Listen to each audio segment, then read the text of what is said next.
Sitting here in Marblehead Harbor at Fort Sewell with my uncle Russ.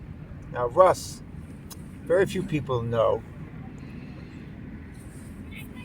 is one of the greatest drivers in the world. He one time came up from Howard, what was that, Scully Square.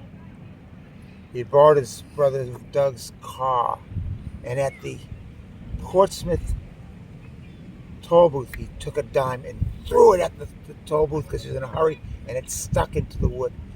And every time I went through that toll booth, I looked for it. He says it was a little bit higher, a little bit lower.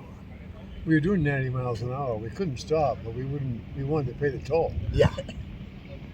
So, and I said, well, yes, of course. 90 miles an hour in a Model T, it's possible. It's souped up.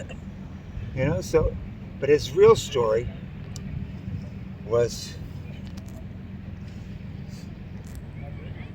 on August 6th, he was in a plane over Japan with a parachute on, ready to invade the Imperial Empire. And they saw a flash, and that was the atomic bomb. And they came back to Okinawa or someplace, and we all believe the story. He told it all the time. We believe it. It's true. Now, I could tell you the real story if you want me to tell you. Well, you can tell the real story. Go ahead.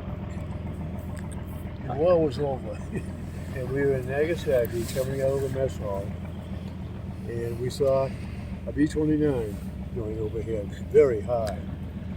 And suddenly we noticed a blossom of flame in one of the engines. And shortly after that, 9 parachutes came out. And most of them landed in the harbor.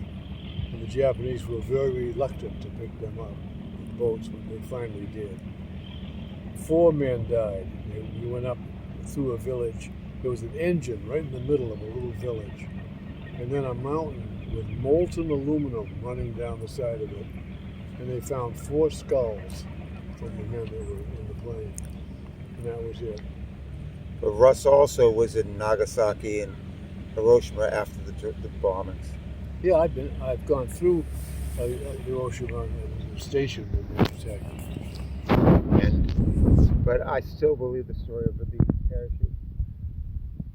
And to this day, because you know why? All stories are true.